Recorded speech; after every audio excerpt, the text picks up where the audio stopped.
નમસ્કાર, આપ જોઈ રહ્યા છો નેશન પ્લસ ન્યૂઝ. હું છું આપની સાથે વિભિક્ષા પરમાર. ઉપરવાસમાં પડેલા મુશળધાર વરસાદને પગલે ડેવ ડેમમાંથી પાણી છોડાતા ઢાઢર નદીએ રૌદ્ર સ્વરૂપ ધારણ કર્યું છે. ઢાઢર નદીના પૂરના પાણી ડભોઈ વડોદરા રોડ પર રાજલી ક્રોસિંગ પાસે ફરી વળ્યા છે. વડોદરાના ડભોઈ પંથકમાં ઢાઢર નદી તોફાની બનતા પૂરની વિકટ સ્થિતિ સર્જાઈ છે. ડેવ ડેમમાંથી સતત થઈ રહેલી પાણીની આવકને કારણે ઢાઢર નદીના પાણી ડભોઈ વડોદરા માર્ગ પર આવેલા રાજલી ક્રોસિંગ પર ફરી વળ્યા છે.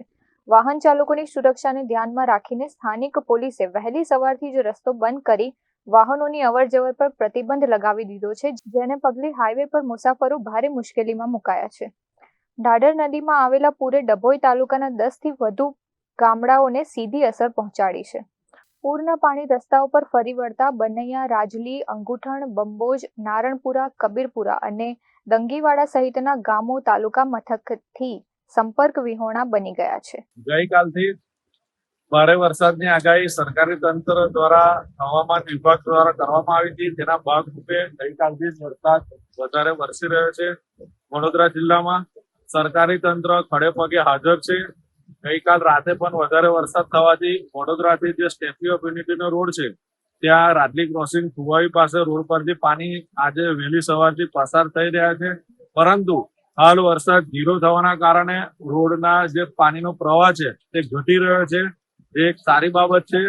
આજુબાજુના નદી વિસ્તારના ગામ ભીલાપુર હોય, રાજલી હોય, અંગુઠણ, એ તમામ ગામોમાં પણ પાણી ગયા છે.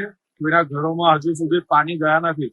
પરંતુ સ્થાનિક સરપંચ, તલાટી, સ્થાનિક પ્રશાસન બધા જ ત્યાં નાગરિકોને સલામત સ્થળે ખસેડીને એ લોકોને જમવાની વ્યવસ્થા હોય, પાણી, બધી વ્યવસ્થાઓ કરી દેવામાં આવી છે.